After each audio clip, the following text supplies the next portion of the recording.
Good morning, everyone. Settle down. Settle down. I know you were super pumped about Mark, right? Starting a new book of the Bible. Uh, I don't know if we've studied Mark in our Tuesday morning Bible study. Um, Certainly not in the time I've been here. So we're going to take the rest of the school year up through the end of May to go through these 16 chapters of the Gospel of Mark. I hope that you are excited as I am. It's good stuff. Um, some of you know that I'm working on my PhD, and my hope is that my dissertation will be in the Gospel of Mark. So I've spent a little bit of time, just a little, studying it, and it's kind of yeah. I'm looking forward to this study, and glad I get to do the introduction with you. So welcome if you are here in person. If you are studying with us online, welcome to you too. I do have my computer as I normally do, although I'm told that the other guys don't bring their computer at all. So I don't know. Eh, Crazy people. I don't know. I'm just teasing. No, love them to death. No, I just so if you're online, have a chance to ask questions, feel free to type in the chat, and I'll be glad. I'm kind of watching, monitoring what's going on there. If you type something in, I'll be watching. So let's start with a word of prayer, and then we'll dive into Mark. Good morning, Lord. Thank you so very much for bringing us together as brothers and sisters in Christ.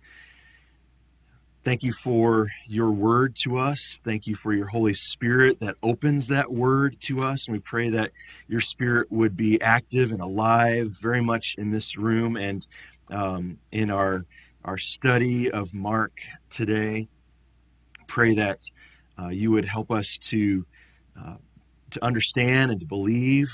This would be a closed book to us if we did not have the Holy Spirit. So pour out your Spirit, Lord. In the name of Jesus. Amen. All right. There's a handout. Some copies over here. I had some copies in the back. There are copies online, so you can check that out as well.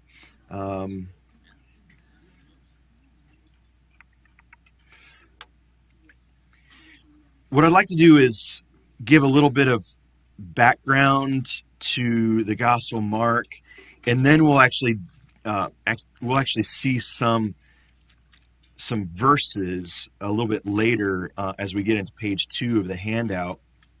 But just kind of a preliminary stuff.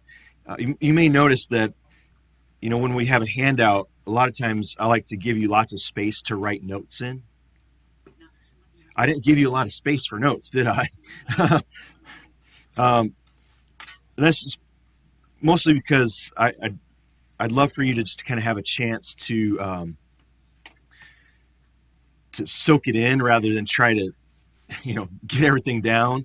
And some information that is, just it's not so much that we're digging into text and trying to explore the text as much as understanding the historical situation and background and the author of Mark and that sort of thing. So basics about Mark. I was just talking to somebody right before we started this morning who said, okay, John, son of Zebedee, is that the same guy who wrote the Gospel of Mark? Yes, traditionally that's the understanding. John, who's one of the apostles, the disciples of Jesus, son of Zebedee, same guy that wrote the Gospel of Mark, or the Gospel of John, excuse me. And then I'm going to make it all confusing. The Gospel of John, and 1st, 2nd, 3rd John, and Revelation. Okay, that's traditional view. Then there's this guy named John Mark. John Mark, okay, however you emphasize that. So there's another John, but his surname is Mark, or his other name is Mark. It's like Simon Peter. He had two names. Sometimes he's called Simon, sometimes he's called Peter. So where's this John? Mark. Well, that's actually the guy we're talking about who traditionally, most likely, according to the ancient church, the earliest church, is the guy who wrote the Gospel of Mark, a man named John Mark. So let's just kind of look at some of these bullet points here. Tradition based on the testimony of the early church is that the author of the gospel was John Mark, who was led to faith by Peter. We're going to talk about this in just a little bit. Peter actually calls Mark, quote unquote, my son. In a spiritual sense, my son, not like flesh and blood son, but so probably led to faith by Peter, and he wrote his gospel based on the eyewitness testimony of Peter. Some people, I was just talking to Dennis about this. Some people actually refer to Mark's gospel as Peter's gospel because he was so closely associated with Peter that everything that, so Mark was not an eyewitness of the life and ministry of Jesus. He learned all the stuff about Jesus' life and ministry, his death and resurrection from Peter. So Mark was, I hesitate to call it this because it might be confusing, but Mark was a disciple of Peter. So he learned from Peter. He was a disciple of Jesus. Ultimately we're all disciples of Jesus, but you have certain people who lead you and teach you in faith. So those who follow very closely a particular teacher are known as disciples of that teacher, but ultimately all of Jesus. So this is Mark, John Mark. There's also the same John Mark who, if you remember the book of Acts, if you ever read through the book of Acts, there's a sort of a pivotal moment in the book of Acts, chapter 15, when Paul is coming back to the city of Jerusalem because he's experiencing Gentiles coming to faith in Jesus, and there's sort of this council that needs to take place because the apostles are, doesn't someone need to be circumcised? Because that's what the Jewish custom was, and one of the primary things that happened with a person when they became a Jew was that men were circumcised. Whether that was, they're born into a Jewish family and so they're circumcised on the 8th day, or they came to faith as an adult, and ouch, they were circumcised. Well, so there's moment, Paul's saying, why does that need to be a regulation anymore? Why does that need to be an obligation? Shouldn't it really all be about faith in Jesus? And so the apostles gathered together in this council in Jerusalem and in Acts chapter 15, and they decide, the person does not have to be circumcised. All the person needs to do is have faith in Jesus and abstain from food sacrificed to idols and sexual immorality. Okay, that's what it means. Send out a letter to all the churches and synagogues all over, and Paul takes that letter. He's joined by Barnabas and John Mark. But John has some qualms about going. You can see on your sheet here at Perga, where they're on their missionary journey. John Mark gets a little bit uneasy about continuing on, wants to head back home. John Mark is Barnabas' cousin, and Barnabas defends him. Paul has a real problem with John Mark. Like, how can I trust you? You're not willing to follow the Spirit and kind of go on this missionary journey with me. And so it actually ends up with Paul and Barnabas separating, going their different ways. So before this, Paul and Barnabas are partners in ministry, and now they're parting and going different ways. Okay,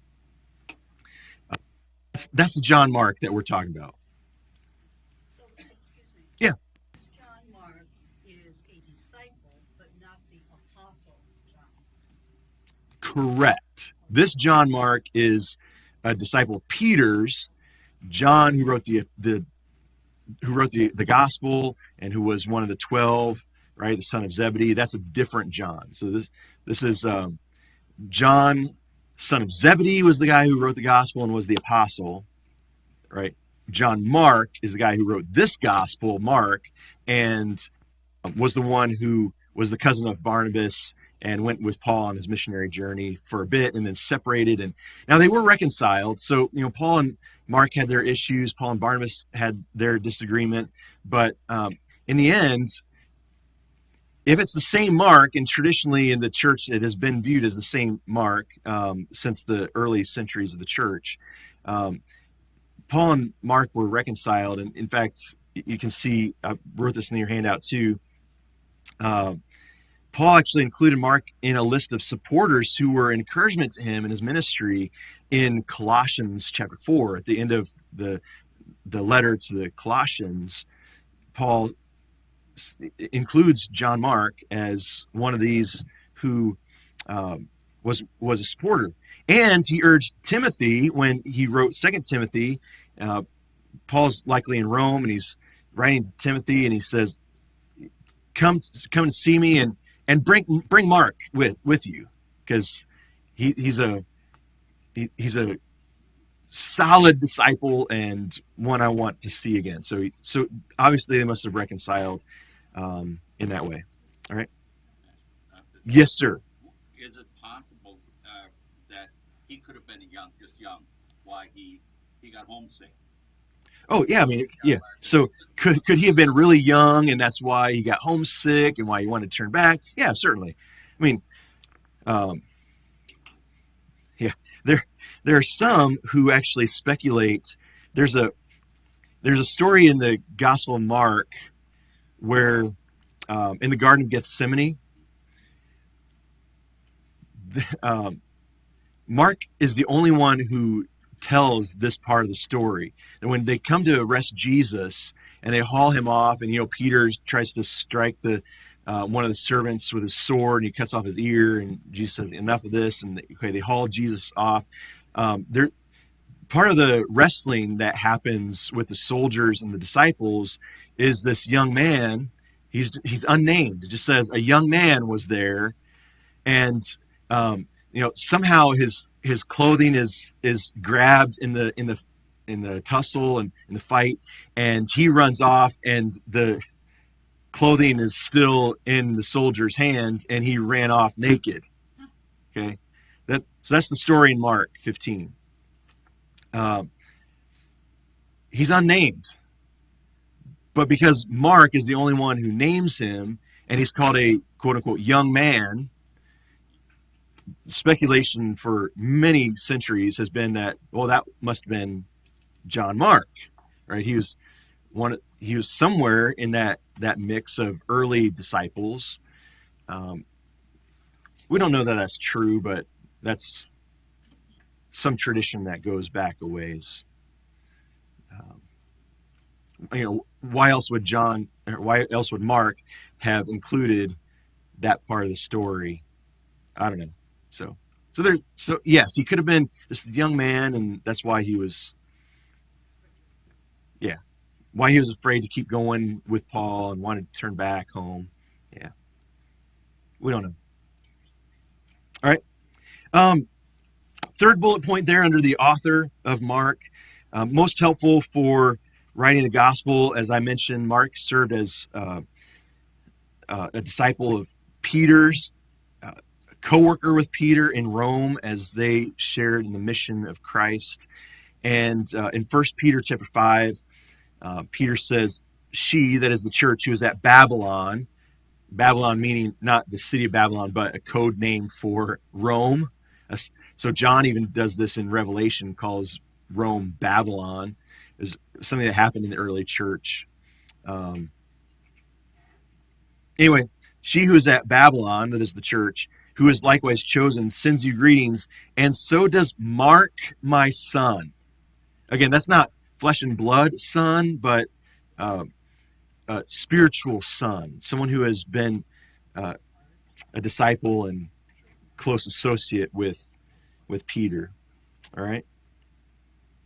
and maybe even a convert, someone who was influenced by Peter and came to know Jesus because of Peter. And that, in that sense, just like a father begets a son in a physical, flesh way, so in a spiritual way, a father begets a son because I led that person to faith. And so sometimes that was a term that could have been used. Don't know that for sure. All right. Questions so far about all of that?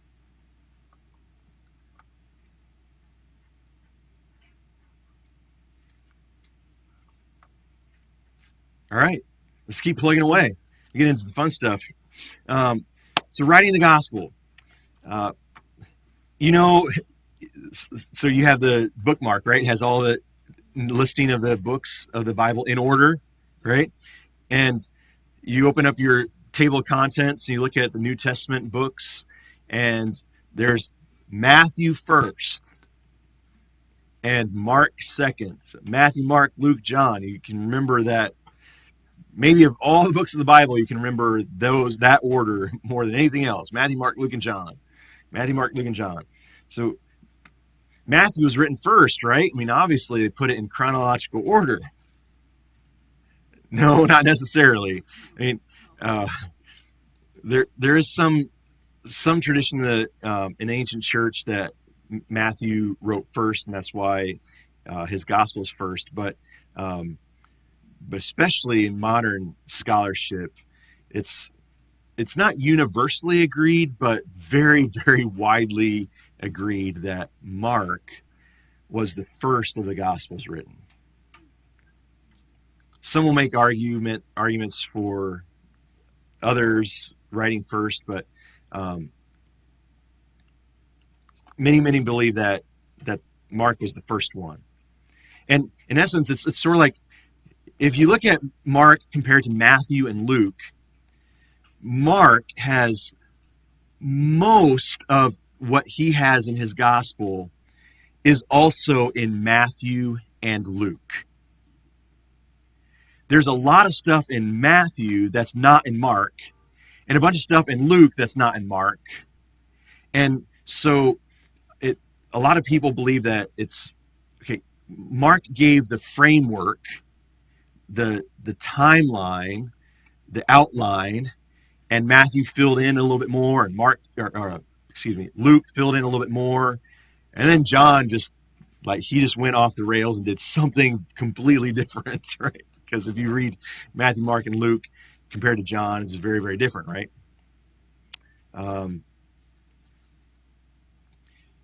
Again,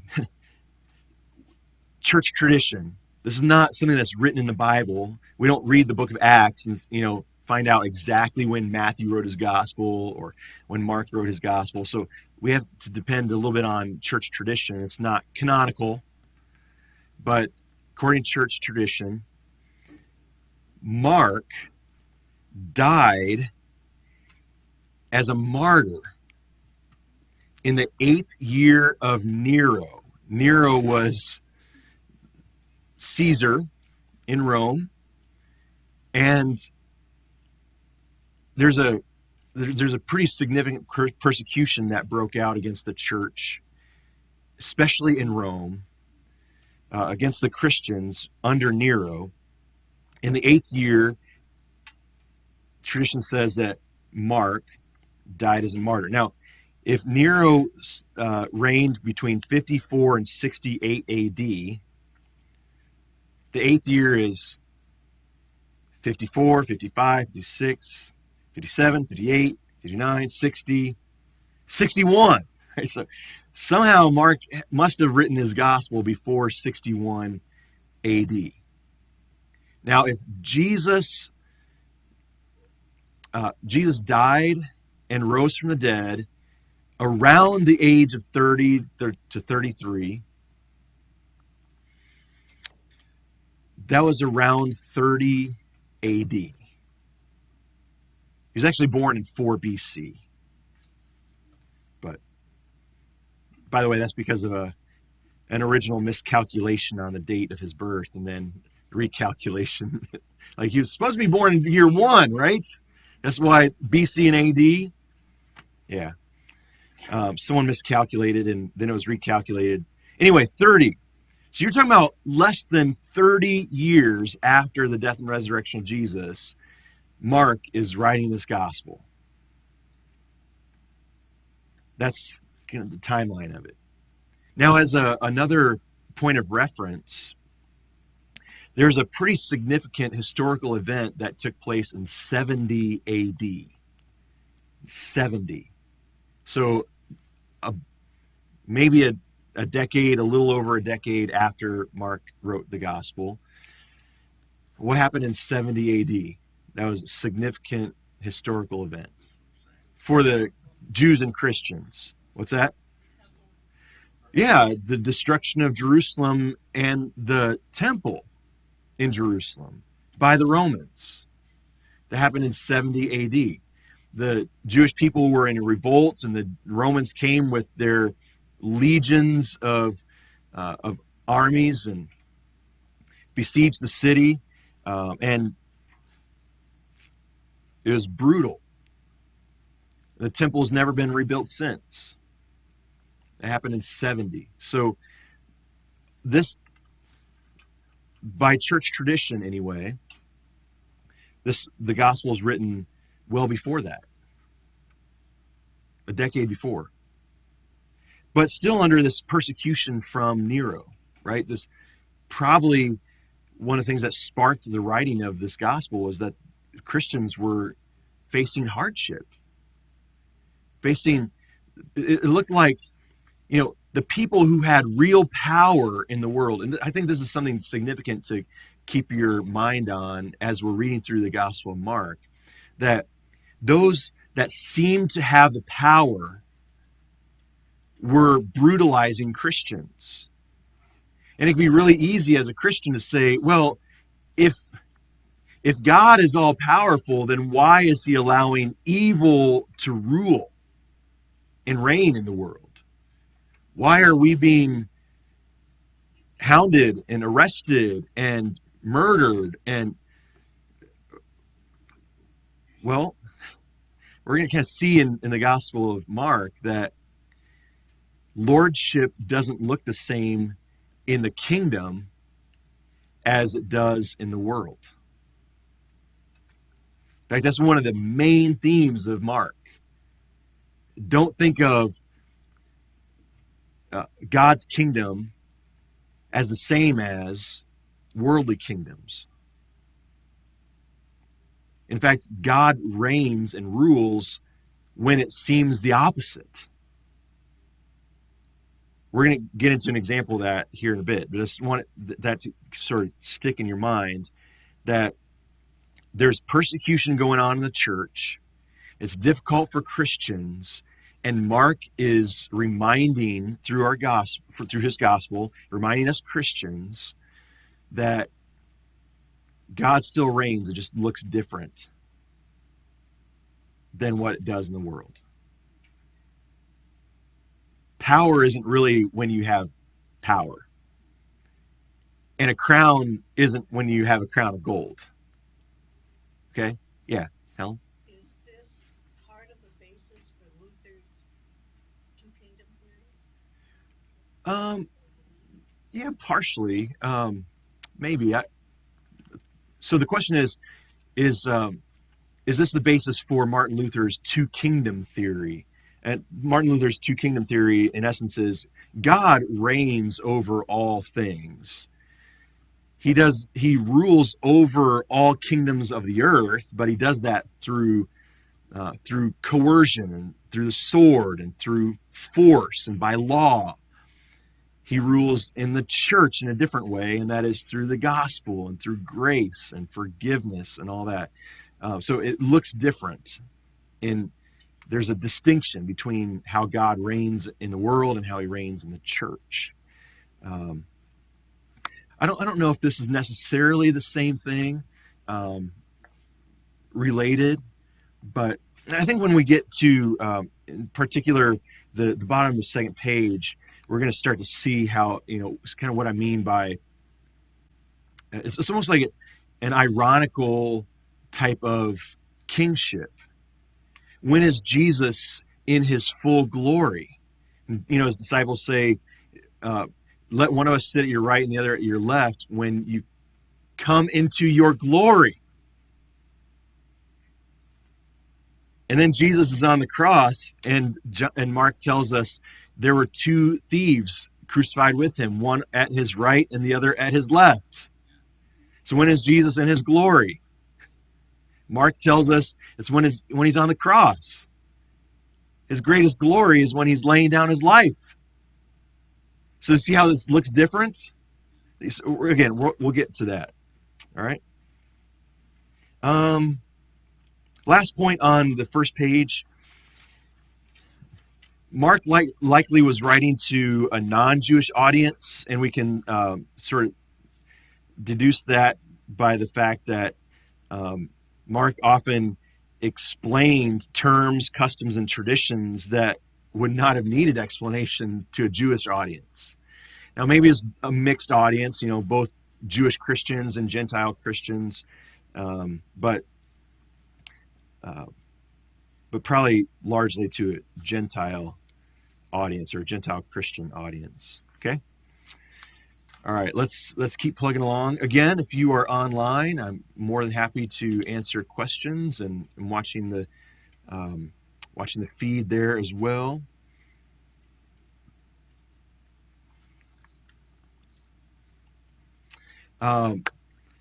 Some things about Mark. Mark is the shortest of the four Gospels. Again, I said most of the content, like more than 90% of what is written in Mark, is in at least one of the other Gospels. Most of that in Matthew and Luke, or Matthew or Luke. There is, a little under 10% of the Gospel that is unique to Mark, like the young man who ran off naked in the Garden of Gethsemane, and some other things that are unique, but not a lot. So there's a lot of material that is consistent with Matthew and Luke. However, when Mark tells those accounts that are the same as Matthew and Luke, he does it in a little bit different way. So I was given an example, and this is sort of where in the area of what I want to write my dissertation on. In the Gospel of Matthew, when Jesus asked his disciples, "Who do people say I am?" And Peter ends up answering that question, "Oh, you are the Christ, the Son of the living God." Then Matthew quotes Jesus as saying, "Blessed are you, Simon, son of Jonah, because this was not revealed to you by flesh and blood, but by my Father in heaven." Right? Jesus, it's like he's giving a theological statement that if you are going to believe in Jesus, if you are going to follow me, if you're going to understand who I am, that has to be revealed to you by God. You're not just going to come and figure that out on your own. Okay, so this was not revealed to you by flesh and blood, but by my Father in heaven. It's sort of like Paul saying faith is a gift of God, not by works, right? Well, Jesus doesn't say it in those terms, but Matthew quotes him in that way. Well, when Mark tells the same story, who do people say I am? Peter says, "You are the Christ." And then Jesus says, "Don't tell anyone." Right? That's Jesus' response in Mark. Don't tell anyone. Why not? Why? What's that? Too soon? Yeah. And again, we'll get into this too. I keep saying that, right? We'll get into that. It's almost too soon. Well, I don't want you to misunderstand what it means to be Christ. Some people want Christ to be a military leader who's going to push out the Romans and restore Israel to this earthly kingdom, the golden age back like when David was king or something, the good old days. We could just have those back again. And Jesus says, nope, that's not what it means to be Messiah. If I'm the Christ, which I am, not me, I'm Jesus, right? I'm just speaking for Jesus. So if I'm the Christ, the Christ is going to suffer and die and be betrayed and crucified. What? No, never, right? So they misunderstand. And Jesus is, especially in Mark, trying to avoid this misunderstanding. So there are just different ways that Mark tells the story differently than the other gospels do, not because they're contradicting each other, but because Mark is trying to communicate theological truth. So, the very beginning, at the very top of the handout on the first page, there's a quote there. This is not just true of Mark, this is true of all the other gospels too, that it's the gospels are not just an historical accounting of what Jesus did. Right? It's more than a historical account of the travelings, activities, and sayings of Jesus. That is what the gospels are, but it's more than that. The main thrust is theological. So as they're telling the accounting of Jesus, they're also communicating theological truth. So get it? It's almost like three different things coming together, braided together, woven together in the Gospels. That is history, literature, and theology. History, literature, and theology are like woven together. So it's an historical accounting of what happened, but Mark tells it differently than Matthew does. And they're using literature in different ways to communicate different, not contradictory, but different truths, or emphasizing different aspects of Jesus by their gospels. Why are there three gospels that are very much alike? Why are Matthew, Mark, and Luke all three very much alike, and all three included in the Bible? Because each one is telling a little bit different nuance, so we get a different emphasis in Matthew than we get in Mark, and different emphasis than we get in Luke. So you're almost getting, you know how you have your phone, some people have phones that have the 3 cameras on the back side? Because those 3 cameras are, just a little bit different perspective coming at the same thing to sharpen the image. So Mark is just one of those perspectives in telling a historical accounting, a theological historical accounting. That makes sense, okay? That was a long way around point 1.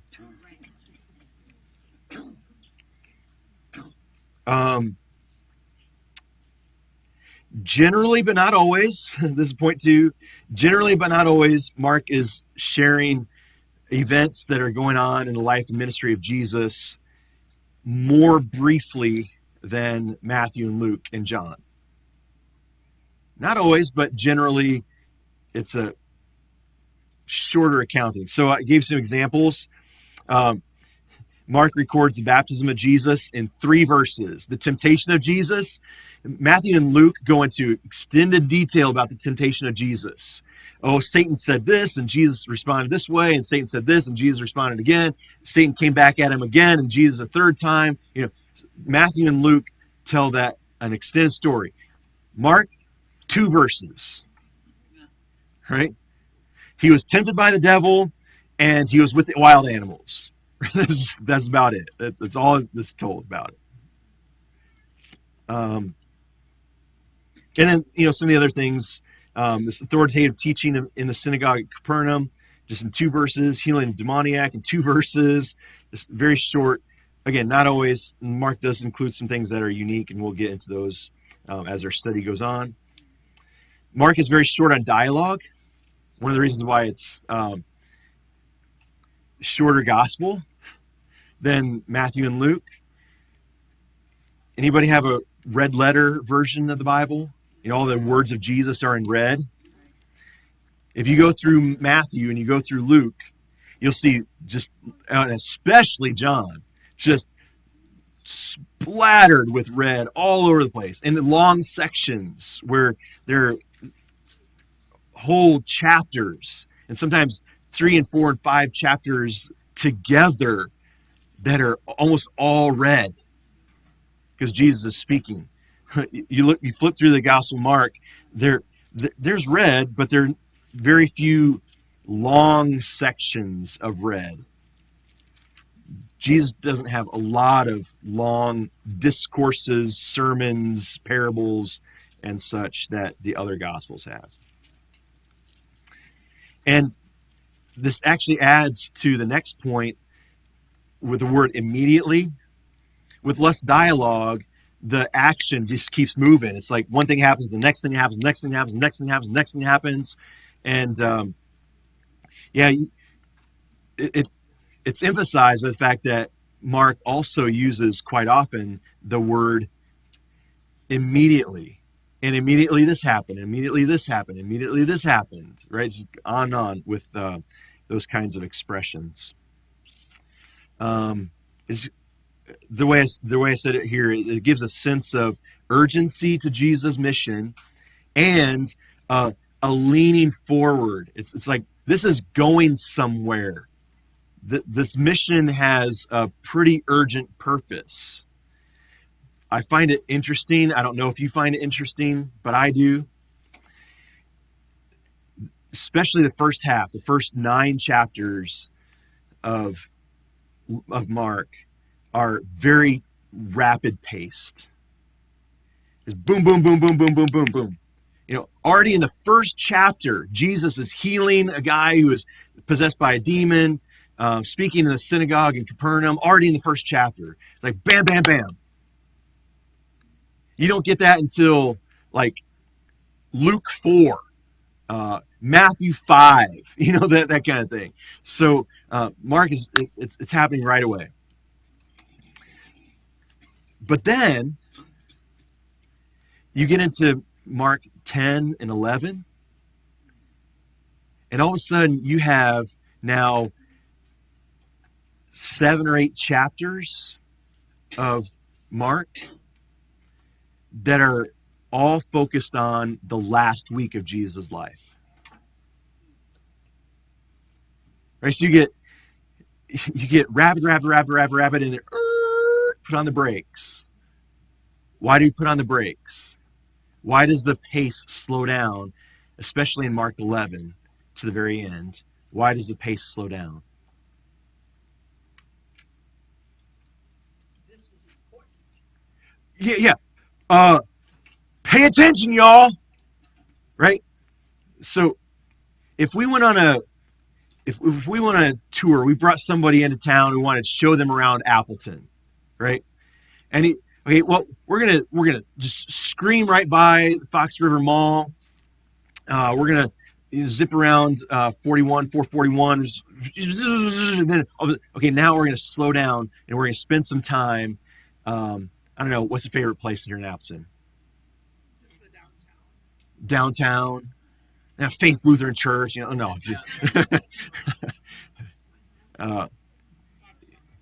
The PAC or Hearthstone or something like that, it's like, okay, we're going to spend some time here because, you really want to know the history of Appleton, Wisconsin. We're going to spend a whole bunch of time right here, So it's like you slow down and spend more time there because this is really, really important.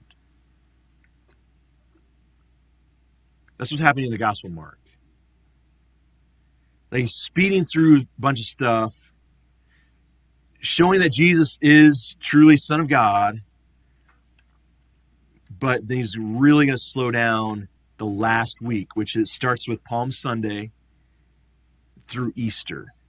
Palm Sunday in the Gospel of Mark is Mark 11, the very beginning of Mark 11. And so Mark 11, 12, 13, 14, 15, 16, 6 chapters dedicated to the last week of Jesus' life.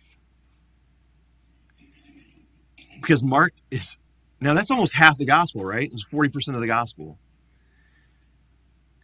Mark is saying of everything that happens in Jesus' life, most important is this last week. Because this is when you really find out what it means to be Christ and Messiah, what it means that Jesus is Son of God in the flesh, that he's going to suffer and die. Not exactly what people expected either. This is like, not what people were anticipating with Jesus. Yeah, go ahead. Could that be possibly the reason it's longer is because he might have been a witness to it all rather than coming from Peter for the... Oh, could it have been that, if he is that young man who was in the garden who ran off naked, he was actually an eyewitness to that portion of it. And he wasn't just getting that as a, you know, Yeah. as a testimony from Peter and then writing it, but actually witnessed it. Yeah, it could be. Could be. But I think that my study in the Gospel of Mark, it's very interesting that there are many people who think that Mark is a very primitive, um, roughly written, unsophisticated gospel by comparison to the others. And as I've studied it in more depth, I have found that Mark is at least as sophisticated as the other gospels. The language isn't it's not high level Greek. It's pretty simple Greek, but the story and the way that Mark crafted it is actually pretty sophisticated and crafty. Yeah. And so I don't think it's just, to answer your question, I don't think it's just the fact that maybe Mark was an eyewitness of this. It's that he's very intentionally crafted it in such a way to slow down at this moment and give us a much more detailed play by play of what's happening in that last week, because this is the most significant. Yeah.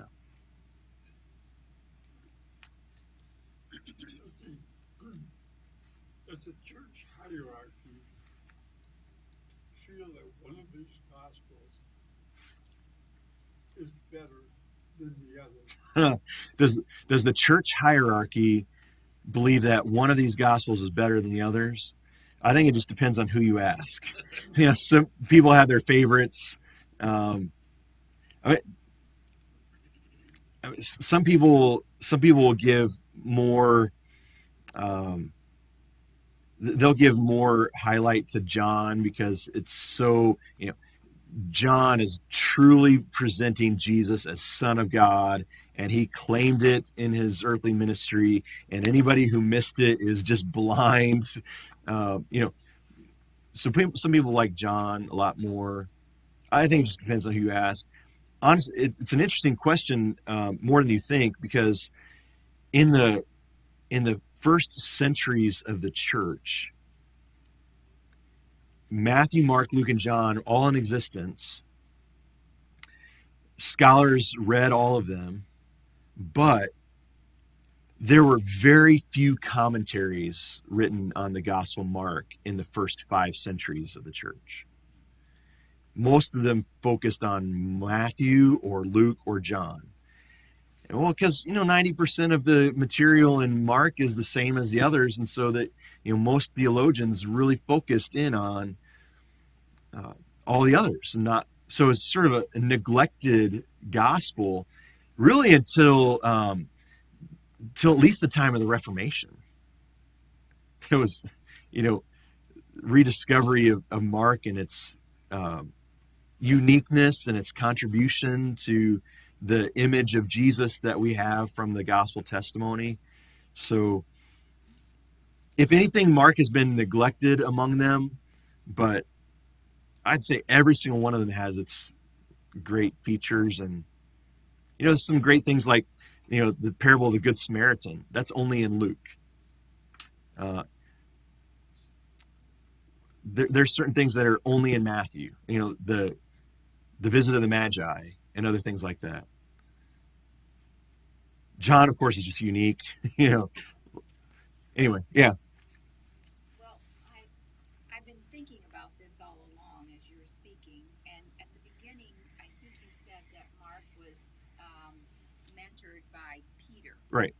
And so, all Scripture is written through the inspiration of God. Yes. And Peter was his mentor and inspiration, and maybe through this, you said he flipped through a few things quicker and faster. Mm-hmm. I don't know, would this have anything to do with the way he wrote? Because it was not necessarily secondhand, but he was inspired by Peter. I think your question is somewhat related to what Dennis is asking. Is because he's zipping through some of those where Matthew is an eyewitness, John was an eyewitness, so their gospels share a little bit more detail of some of those stories in the gospels, but Luke wasn't an eyewitness, right? Luke was an associate of Paul's. And so now Luke was also, physician, historian. He dug into, really researched it. And so maybe that's a little bit of reason why Luke also shares some of the more lengthy stories. But I don't know if Mark, honestly, I think, same thing I said to Dennis. I think that the reason Mark is more concise and brief with his stories that are shared with the other gospels is because Mark really wants to get on to really what is the main purpose. And this, maybe this is a good way to segue into the theological center of Mark, and that is who Jesus is. The big question that runs through the Gospel of Mark is, who is this guy? Who is this Jesus? And it starts in the very beginning. Have you turn to Mark 1:27. This is going to start to get at some of the answer to this question. Who is Jesus? So the mystery. This is the first point under point 3. The mystery of Jesus' identity is a consistent theme throughout the gospel. So Mark 1:27, Jesus has just driven an evil spirit out of a man in the synagogue in Capernaum. And the people, this is verse 27, the people were all so amazed that they asked each other, "What is this? A new teaching, and with authority. He even gives orders to evil spirits and they obey him." Now skip ahead to Mark 4. The very end of Mark 4, Jesus, if you remember, he's with his disciples in the boat. He's sleeping in the front of the boat, storm, squall, right? They wake him, "Teacher, don't you care if we drown?" He gets up, quiets the storm. And then it says, verse 40, "Why are you so afraid? Do you still have no faith?" Verse 41, they were terrified and asked each other, "Who is this? Even the wind and the waves obey him." So this question, what is this? Who is this? This is something we've never seen before. There are expressions like this going on all through the early part of Jesus' ministry. And the question of his identity is, and then Jesus even engages with this, as I mentioned here in the handout. Mark 8:27. And I mentioned this before. Who do people say I am? Because this is the main question. Now, you as a reader, if you're reading the gospel for the first time, you're let in on the secret of Jesus' identity from the very beginning, from the very first verse. So if you go to Mark 1, Mark tells us the beginning of the gospel about Jesus Christ, the Son of God. Who is Jesus? Who is this guy who shows up and starts teaching and healing and everything else? Who is he? Mark told us in the first verse, he's the Son of God. But nobody in the story is privy to that information. You as a reader know it, but everybody who is living at that moment doesn't know. Whoa. This guy has an evil spirit. He shows up and the guy just casts out the demon. He says, "Quiet, go out of him." And it happens. Now, if we saw that happen today, we'd just be utterly astonished, right? And we'd probably say the same thing. What is this? Is this real? Am I hallucinating or what? Calm the storm. Whoa, who is this guy? Well, I know as a reader, but the characters don't. The only ones who know, who are the ones who know? The demons know. Yeah. What do you want with me? Jesus, Son of the Most High God. That's in Mark 1:34.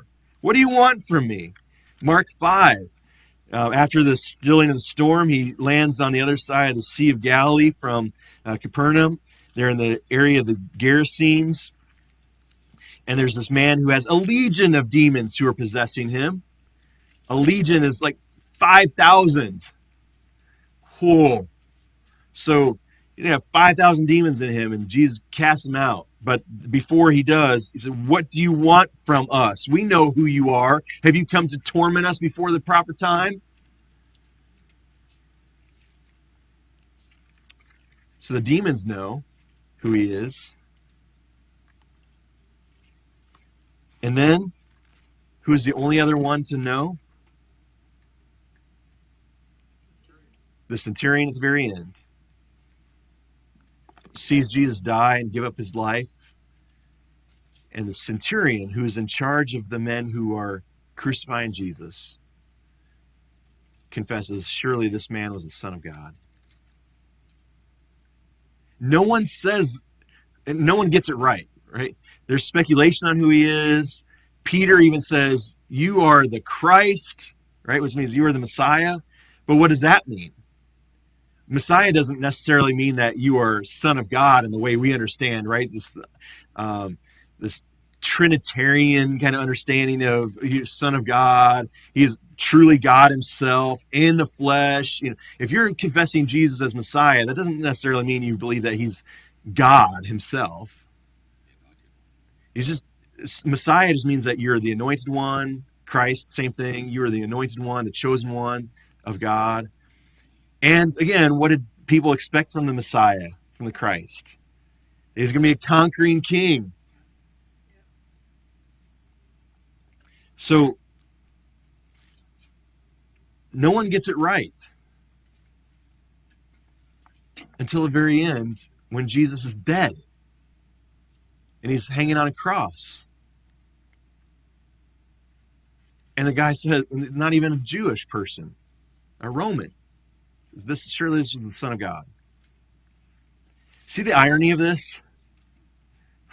All the people who are supposed to get it, who are the Jewish people, Jesus' own countrymen, they're supposed to get it. Even the religious leaders, they're especially supposed to get it.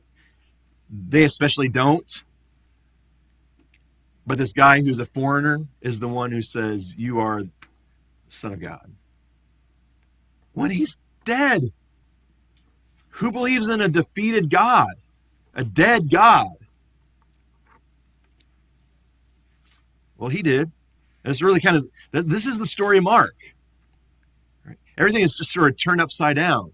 If you're a king, you're going to wear a crown of thorns. If you're going to be a king, you're going to be a servant of all. Right? Mark 10. The Son of Man did not come to be served, but to serve and give his life as a ransom for many. You want to do the same? You want to be great? You're going to be a servant, just like the Son of Man, just like Jesus. All right? Someone mentioned before we started this morning too about this, sometimes it's called the messianic secret, and Jesus keeps saying, don't tell anybody, don't tell anybody. Why doesn't Jesus want anybody to know that, it's there's an example, I gave you a couple of them, Mark 7, Mark 8. Jesus heals a man who was deaf and mute. So he could not hear, he could not speak. And Jesus, before he heals him, what does he do? This is Mark 7:33. Anybody there? What does it say? Taking it through the side from the crowd. Wait, what? And taking him aside from the crowd. Yeah. That's the main point. You're almost like reading that as if I'm going to skip past this and get to the real part of the verse. No, the real part of the verse is what I'm focusing on is he took him aside, away from the crowd, privately. It's like there are three different ways that it says that he was away from everybody so that the healing would take place quietly. And then he gives strict instructions, verse 36. Strict instructions not to tell anybody about it. Same thing happens in Mark 8 when he heals a man who is blind. And he takes them away from the crowd and he heals them. And then he says, now go back to your village, but don't tell anybody along the way, as if he's going to be able to keep it secret, right? Why does Jesus keep saying this? Don't tell anybody. When Peter confesses you are the Christ, he says, don't tell anybody. Why? Because he's afraid that the misconception is going to start building, that what it means to be Christ is that people are healed and there's this teaching with authority. And yes, that's what Jesus did, but it's not the main point of why Jesus came. What's the main reason Jesus came? The focus of the second half of the gospel, that he came to die. So apparently Jesus is really kind of worried about that kind of misconception. And then finally, in the last few minutes that we have here, I was making this point earlier. Jesus is presented in Mark as king, right? He's Son of God. He is the king, but he's never portrayed as the king in a sense like we would hope, that he just takes on all power and authority and he tells everyone what to do, and now God's kingdom is ushered in on earth, and wouldn't this be great? If we just get the right people elected, then, yes, finally. See how it plays out in today's world too? Mm-hmm. No, Jesus is never presented as that kind of king who just starts giving earthly orders and conquers the enemies of the church. He's presented as a king. When he's presented as king, he's being mocked by the soldiers. This is Mark 15, I think that's 16 to 20. Is that section of Mark? Yeah. So he's being mocked by the soldiers. They put a purple robe on him. So purple is a royal color. He's given a purple robe to wear as king, but they're doing it in a mocking way, right? They're ridiculing him. And they twisted together a crown of thorns and set it on him. And they called out to him, "Hail, King of the Jews!" So the only time that Jesus is presented as king is when the soldiers are mocking him. And then when a sign is put over his head when he is on the cross that says, Jesus of Nazareth, King of the Jews. And when Pilate is before the people, he says, what do you want me to do with your, what does he say? What do you want me to do with your king? And what is their response? Crucify him. That's how Jesus is presented as king in Mark.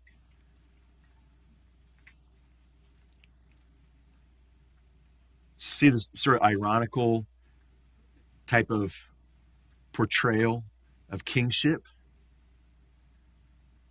Again, we'll finish with this. Go back to what I said earlier and just highlight it. This is the second bullet point under the last bullet point. Okay, does that make sense? The last dark bullet, Jesus is presented in Mark as king, but the second point under that, Mark 10:37, Jesus has just predicted that for the third time in the Gospel of Mark that he is going to suffer and die, betrayed, suffer, die, right? Third time in Mark, he's said this. And James and John are having an argument, and so they come up to Jesus and say, okay, Can one of us sit at your right and the other at your left when you come into your kingdom? Jesus says that is not for me to decide. That's been already appointed for those who have that spot already, right? God had it in mind already. And then when you get to Mark 15, when Jesus is crucified, and it says, verse 27, Mark 15:27, they crucified two robbers with him, one at his right and the other on his left. Same expression as the apostles, right? James and John, one at your right, one at your left, one at his right, one at his left. Expression. When is Jesus in his glory? When he's on the cross. This is okay. So anyway, that really is the theological center of Mark. Jesus is Son of God, but nobody gets it. Jesus is King, but not as you expected.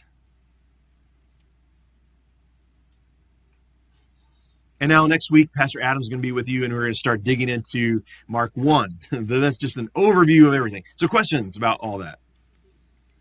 Marty? You choose Mark to write your... What made me choose Mark? I don't know. I just kind of stumbled on it, actually. I had to... So one of the classes I took, I had to write a paper, and I stumbled on something that I felt like nobody was saying, and I was doing some research on it, and the professor liked the idea, the class liked the idea. I wrote a paper on it, got an A, and I said, all right, I could, like, I start expanding on this idea, and that's how I just kind of stumbled on it.